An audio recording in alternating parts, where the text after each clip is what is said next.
আসসালামু আলাইকুম রহমতুল্লাহ।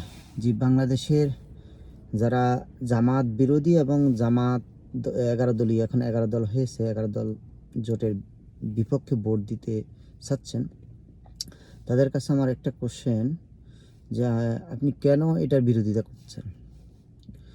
আপনি কি দেখেন না যে সমাজে বাস্তবতাটা? আপনার শুধুমাত্র দলীয় কথা চিন্তা না করে যে আমি তারেক জিয়াকে ভালোবাসি, সেই কারণেই আমাকে করতে হবে, এই কথাটা যদি আপনি চিন্তা করেন, তাহলে তো আপনি সেখান থেকে বের হতে পারবেন না। আমি যদি ডাক্তার শফিকুর রহমান এবং তারেক রহমানের মধ্যে যদি দুজনের মধ্যে আপনি বিশ্লেষণ করেন, তাহলে আপনি অবশ্যই ডাক্তার শফিকুর রহমানকে আপনাকে মার্কস বেশি দিতে হবে। তো আপনার জ্ঞান, আপনার বিবেক আপনি যদি না খাটান, তাহলে আপনি মনে করেন যে আপনার এই যে জ্ঞান বুদ্ধি আল্লাহ পাক দিয়েছে, সেই জ্ঞান বুদ্ধির বিষয়ে আল্লাহ পাক আপনাকে জবাবদিহি করবেন না?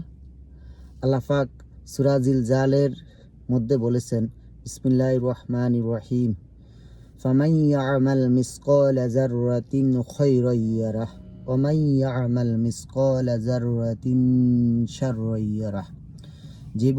যে ব্যক্তি অনুপরমাণু পর্যন্ত ভালো কাজ করবে, আল্লাহ পাক তার সেইটাও হিসাব লিখেন বা রাখেন, এবং যে পরিমাণ যদি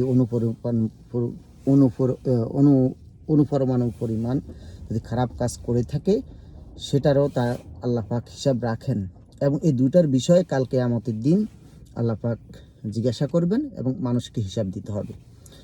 তাহলে আপনি যেটা চিন্তা করেন, আপনি যেটা ভাবেন, আপনার যে বিবেক, এই বিবেক কোন কাজে ব্যয় করছেন, আপনি কোথায় কাকে সাপোর্ট করছেন, এই বিষয়ে কিন্তু আপনাকে আল্লাহ পাকের কাছে জবাবদিহি করতে হবে। তাহলে আমি খুবই সংক্ষিপ্ত একটা বিষয় এক্ষেত্রে বলি যে আমরা বিএনপিকে গত কয়েক বছর দেখেছি, 15 বছর আগে যারা আমার বয়সী, আমার থেকে আরও বড় যারা আছেন, তারা প্রত্যেকে বিএনপিকে দেখেছেন। এবং এখন বর্তমান যারা ভোটার আছেন, তারা কিন্তু গত 5ই আগস্টের পর বিএনপিকে দেখেছেন। এখন তারেক রহমান যেটা বলে যে আমরা ক্ষমতায় আসলে এটা করব, ওটা করব, আমরা দুর্নীতি বন্ধ করব, তাহলে আমার একটা কোশ্চেন আপনাদের কাছে, যে যদি সেটা করতেই পারে, তাহলে বিএনপির 39 জন ঋণ খেলাপিকে কিভাবে উনি নমিনেশন দেন? তাহলে উনি কি আমাদেরকে প্রতারণা করতেছেন না? উনি কি আমাদের সাথে মিথ্যা কথা বলতেছেন না? যদি সত্যিই উনি দেশের উন্নতি চেতেন এবং আপনার দেশকে একটা চাঁদাবাজ, ঋণ খেলাপি, এদেরকে নির্মূল করার যদি ওনার প্ল্যান থেকে থাকতেন, তাহলে উনি কখনো ঋণ খেলাপিদেরকে নমিনেশন দিতেন না।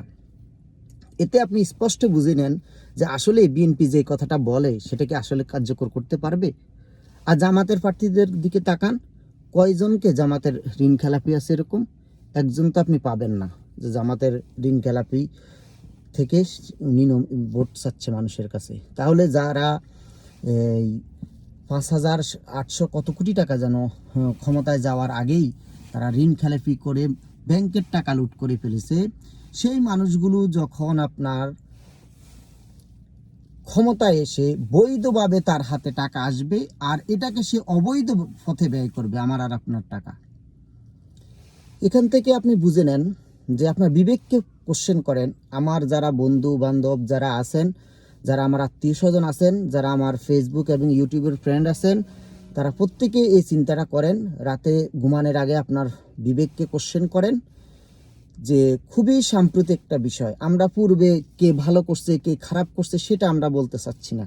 আপনি 5ই আগস্টের পরে, 2024 সালের 5ই আগস্টের পরে বর্তমান সময় পর্যন্ত যদি আপনার বিবেককে খাটান, তাহলে আপনি এটার রেজাল্ট পেয়ে যাবেন।